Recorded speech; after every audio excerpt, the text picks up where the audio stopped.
This is really stupid. Like, what a shocking thing. What a shocking thing. This is crazy to me. This is crazy to me. All right, mixing with Clippers, the reality by AP Mastering. Yeah, this guy's the real drama queen, okay? Every week it's something with this guy. Check out this track.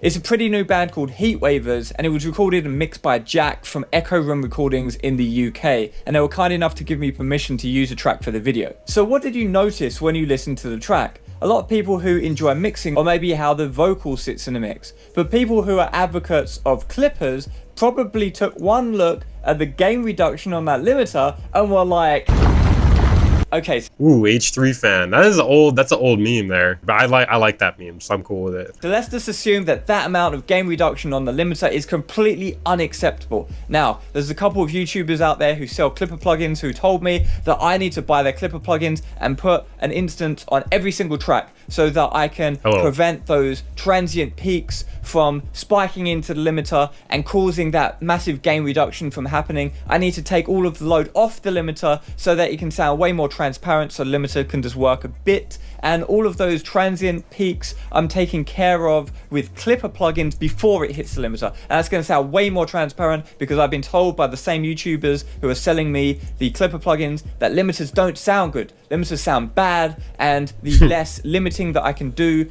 the better my... I think it depends. I think it depends, guy. What's the huge drama? Guys, chill out with the what is the huge drama, okay? So what we can do is go ahead and put clipper plugins on every single percussive track that... I mean, sometimes you want limiting, sometimes you want clipping, right? Produce big transients. We can skip some track like the synth track because that's just going to cause crackling, horrible distortion. We don't need that. There's no transients there. But on all of the percussive tracks, the kick, the snare, all of the tracks, even the bass guitar, all of it, we can put clipper plugins, and we can also additionally put a clipper plugin before the limiter, like many people have shown online, some mastering engineer channels, they're saying that they're putting clipper plugins before the limiter on their master chain. So we're going to do all of that. So that is good, I've been told. And if we go ahead and add a clipper before... He sells used heroin? Bet. The limiter on the master bus, that's further reducing the work that the limiter has to do. And making friends, I'm not as cool or quick I hate this song. as them. That in theory, according to these people, should sound better, should sound more transparent. We're taking the work off of the limiter, and limiters, I've been told, sound bad. So it's going to sound way better, way more transparent now that we've done that clipper processing. So let's go ahead and listen to the result. Shit. Bro, the thing about this is, like, sometimes you want a little clipping and you want a little bit of limiting. Sometimes you don't. Like clipping on individual instruments in the mix. Okay, he's going clipping and limiter, okay.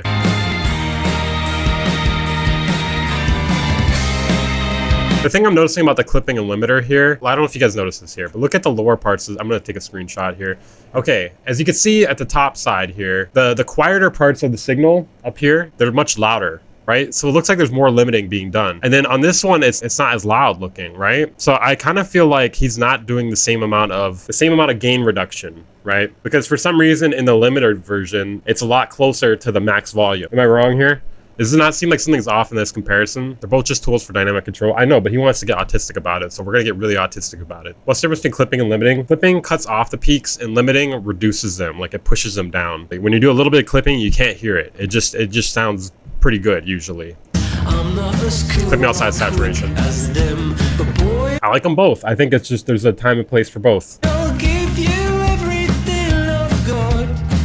So it sounds absolutely horrendous. What does, dude? All of the punch and the life has been erased from the track, and now it sounds lethargic. Oh my god, you gotta tell us what you're talking about. And weird. And there's some high frequency harshness that wasn't there previously. I'm assuming he's talking about the clipping. And I don't like that result whatsoever. But wait a minute, maybe we're just getting fooled by loudness. After all, we've just been reducing the peaks into the limiter, so maybe we can turn it up a bit. Let's normalize the LUFS value to give a fair test and do an apples to apples comparison with the level. And as you can see, when we normalize the LUFS value, the clipping mix is actually brought up slightly in level because of those peaks that we shaved off before the limiter. So now we've got a bit of a volume boost, and maybe we were just thrown off because it wasn't a fair comparison with the loudness. Let's listen. Well, it's gonna sound slightly different. It's just definitely a like time and place for each one. I feel like clipping on individual instruments is generally more the way people go about it, whereas on the mix, like I think people do it a little bit usually, and it really depends though, because it depends on the genre. I feel like for like heavy genres, people are more likely to clip a lot more. Again,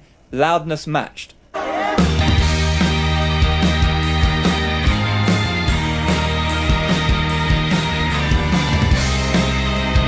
In this scenario here, I do like the limiter a bit more, but I don't think it's always the case. This is just a single example.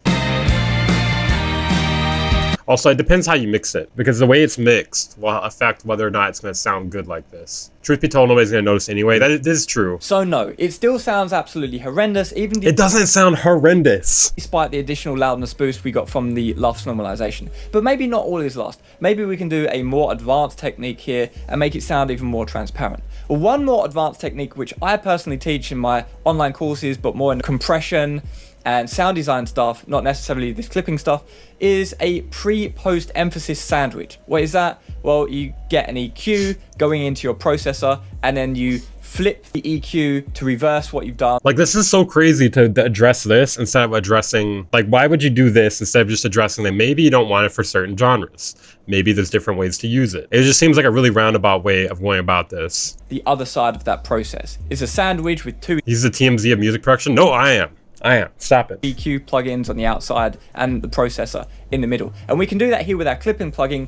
If our goal is to shave off the transients, well, we can use this technique to move some of the other sound out the way and focus on those transients. So we boost up the high frequencies, and we're just getting those transients in the highs, and we move the rest of the sound out the way, out of harm's way of those clipper plugins, so that we... Why are you drinking gutter water for? It's fucking coffee, dude. Fucking coffee, and I had a headache because I haven't drinking coffee in like a day. We can get a more transparent effect if our goal is to shave off the transients, which apparently we should do to get a loud sound clipping and it sounds better, and we take the load off the limiter, and that's better. So let's try that out now. That should be more transparent. So keep an eye on the gain reduction of the limiter. Now we're going to activate all the plugins, and you can see the gain reduction goes right down. So if our goal was to annihilate transients, we can see we've been very successful at that, and our master limiter isn't working. It works though, especially for saturation. Okay, this is a technique I've never heard of. Hard at all. So now we can just go ahead and LUFS that again and listen to it at a loudness match volume to the original mix and see if that is an improvement. So essentially you're EQing it so it changes the way it is processed in the processor afterwards, whether it's clipping or limiting, right? I think I get it.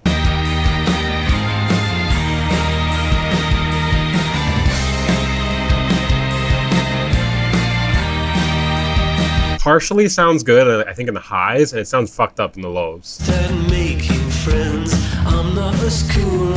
Yeah, like the low end sounds fucked up on the sandwich clipping, but why would you even bring this into this video? Why not address the fact that, like, you could just use limiting and clipping depending on what genre you're working on and whatever the mix sounds like? Why not address that instead of doing this weird fucking workaround where you're doing like sandwich clipping and limiting? Like, bro.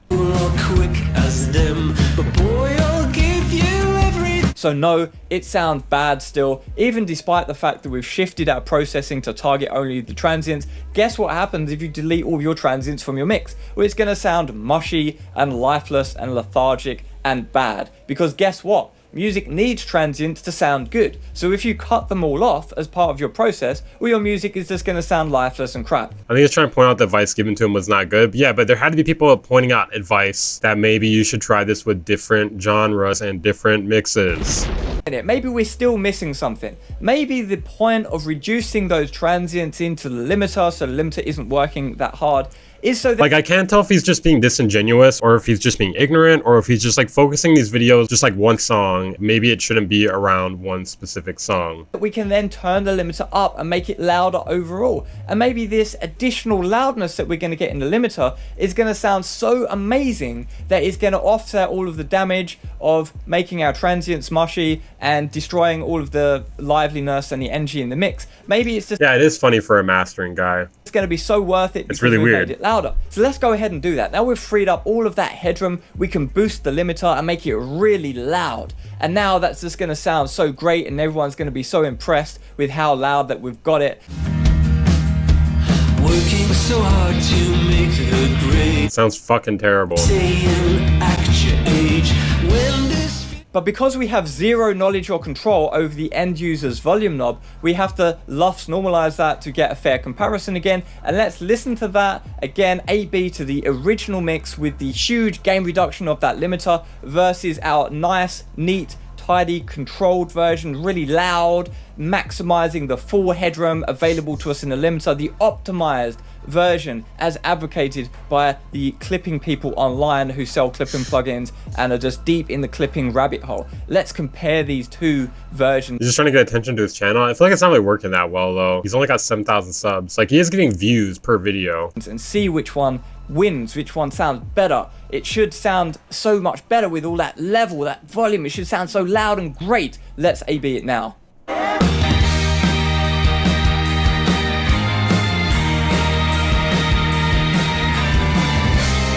This is really stupid. Okay, let's just hear his end result, like whatever he's saying here. Laughably bad. And I would hope that any professional who delivered that to their client would just laugh as well and go elsewhere because that's awful. But I anticipate in the comments people are going to say, well, you just pushed it too far. No, bro. Are you not anticipating people might say try a different genre? Like what a shocking thing. What a shocking thing, right? An example by pushing it too far, and obviously it sounds bad, but we wouldn't normally go that far, the people who advocate clipping.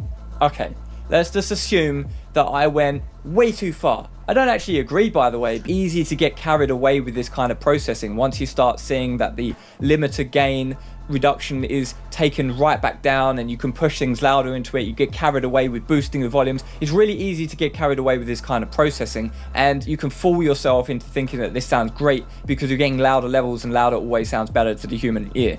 So why is he wearing a sleeping bag? Good point, dude. You know, now that you mentioned that, I'm having a hard time taking him seriously because of that. Easy to get carried away, but let's just assume out of 10 the hardest processing that you could possibly imagine in this clipper style setup. Now he didn't play it without limiting or clipping, but like he's only been playing the same song in my session. So let's say the original limited mix with no clippers is 0 on a scale of clipping because it's using no clippers, so it's 0.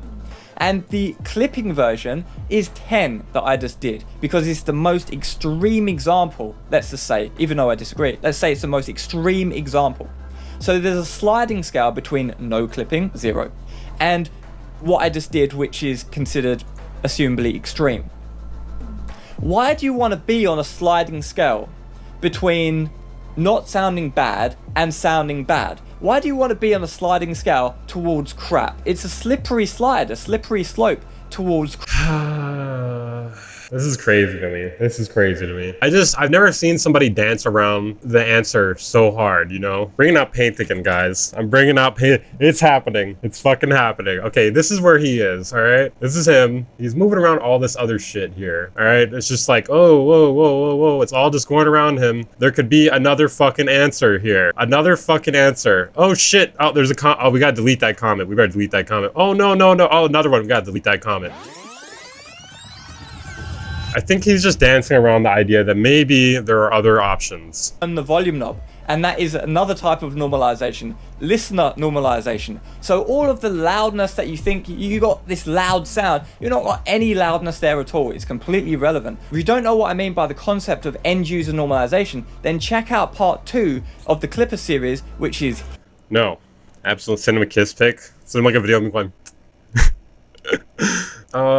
Yeah, I feel like there's not really much to say about that. This guy is like the king of dancing. He is a dance master. He's like Michael Jackson, the way he's dancing around. Who in the right mind would watch part 2? I'm gonna drop this comment. Maybe clipping works better on different genres or songs.